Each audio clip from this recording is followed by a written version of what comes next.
কক্সবাজারের রামুতে কৃষি কর্মকর্তা জহিরুলের সিন্ডিকেটে পাচার হচ্ছে সরকারি সার।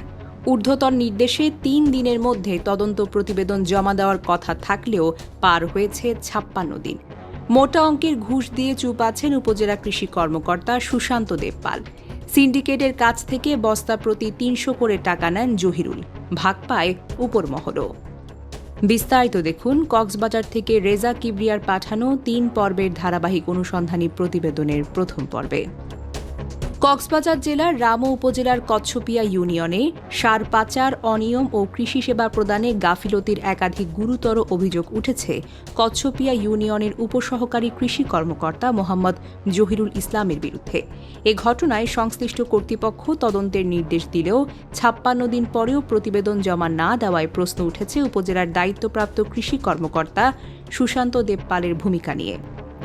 সূত্র জানায়, গত ১৬ ফেব্রুয়ারি ২০২৬ তারিখে কৃষি সম্প্রসারণ অধিদপ্তর কক্সবাজারের উপপরিচালক ড বিমল কুমার প্রামাণিক রামু উপজেলার কচ্ছপিয়া ইউনিয়নে কর্মরত উপসহকারী কৃষি কর্মকর্তা মোহাম্মদ জহিরুল ইসলামের বিরুদ্ধে ওঠা বিভিন্ন অভিযোগের প্রেক্ষিতে তদন্তের নির্দেশ দেন। অভিযোগগুলোর মধ্যে রয়েছে কৃষি সম্প্রসারণ অধিদপ্তরের উপপরিচালক ড বিমল কুমার প্রামাণিকের নাম ভাঙিয়ে গর্জনিয়া বাজারে খুচরা সার বিক্রয় মালিক হেলাল, মনসুর ও মাহবুবের সঙ্গে আতাত করে মিয়ানমারের সার পাচার, কৃষকদের নিয়মিত সেবা না দেওয়া এবং দায়িত্বে অবহেলা। স্থানীয় সূত্রে জানা গেছে, রামু থেকে উপজেলা কৃষি কর্মকর্তা সুশান্ত দেবপাল ও উপসহকারী কৃষি কর্মকর্তা জহিরুল ইসলামের সহযোগিতায় অবৈধভাবে চোরাই পথ দিয়ে উখিয়ার কাউয়ারকোপা ঘোনা হয়ে গর্জনিয়ার ক্যাজার বিলে সার এনে মজুত করা হয়। পরে সুযোগ বুঝে বিজিবির চোখ ফাঁকি দিয়ে রাতের আধারে টমটম যোগে সার পরিবহন করে বিভিন্ন গুদামে রাখা হয়। এসব গুদামের মধ্যে রয়েছে হেলালের গুদাম, দোস্রি নারকেল বাগান, মনসুরের গুদাম, তিতারপাড়া আল আমিন মার্কেট এবং মাহবুবের গুদাম, পশ্চিম তিতারপাড়া নতুন মসজিদ সংলগ্ন কাশেম সওদাগরের গুদাম। প্রতিটি গুদাম থেকে প্রশাসনের চোখ ফাঁকি দিয়ে রাতের আধারে মিয়ানমারমুখী পাচারকারী সিন্ডিকেট নিয়মিত শত শত বস্তা সার পাচার করছে বলেও অভিযোগ রয়েছে। স্থানীয় সূত্রে ৩টি সক্রিয় সিন্ডিকেটের মাধ্যমে তারা এগুলো পাচার করে। প্রথম সিন্ডিকেট কামরুল ইসলাম ফাকরিকাটা, দোসরির মোক্তারের ছেলে হাবিবুল্লাহ, লেমু শরীর আহমেদ আলীর ছেলে সরোয়ার কামাল এবং জহিরুল আলমের ছেলে আবুলু। দ্বিতীয় সিন্ডিকেট দোসরির শফি আলম, লেমু শরীর আহমেদ আলীর ছেলে সালাউদ্দিন, বাহিরমাঠ এলাকার নজির হোসেনের ছেলে মোজাম্মেল এবং বাহিরমাঠ এলাকার আজহার মিয়ার ছেলে ইব্রাহিম। তৃতীয় সিন্ডিকেটে যারা রয়েছে নূর মোহাম্মদের ছেলে সুরত আলম, বাহিরমাঠ এলাকার জুবাইরের ছেলে সালামতুল্লাহ সহ আরও অনেকেই জড়িত রয়েছে বলে অভিযোগ উঠেছে।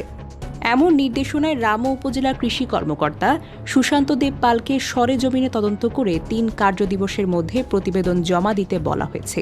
তবে অদৃশ্য কারণে নির্দেশনায় প্রায় ৫৫ থেকে ৫৬ দিন অতিবাহিত হলেও এখনও পর্যন্ত কোনো রকমের তদন্ত প্রতিবেদন দাখিল করা হয়নি। স্থানীয় সূত্রে আরও জানা গেছে, উপসহকারী কৃষি কর্মকর্তা মোহাম্মদ জহিরুল ইসলাম দীর্ঘদিন ধরে একই ইউনিয়নে কর্মরত থেকে বিভিন্ন অনিয়মের সঙ্গে জড়িত রয়েছেন। সরকারি বিধি অনুযায়ী এক কর্মস্থলে দীর্ঘদিন থাকার সুযোগ না থাকলেও তিনি আত্মীয় স্বজনের প্রভাব এবং স্থানীয় রাজনৈতিক প্রভাব খাটিয়ে প্রায় ১২ থেকে ১৩ বছর ধরে একই ইউনিয়নে বহাল রয়েছেন। সরকার পরিবর্তনের পরও তিনি নতুন করে রাজনৈতিক আশ্রয় নিয়েছেন বলে জানা গেছে।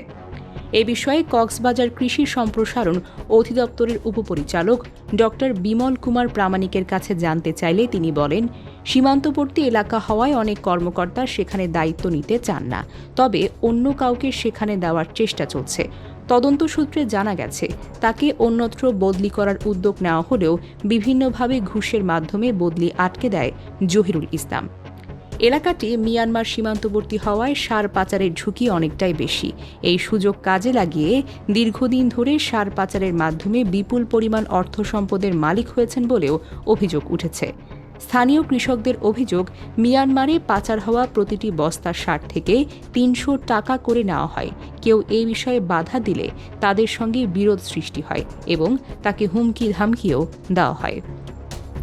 অভিযোগ রয়েছে, উপসহকারী কৃষি কর্মকর্তা জহিরুল ইসলাম তার লোকজন দিয়ে এক কৃষককে আটক করে মারধর করেন এবং তার মোটরসাইকেল আটকে রাখেন। পরে স্থানীয় সালিসির মাধ্যমে মোটরসাইকেলটি ফেরত দেওয়া হয়।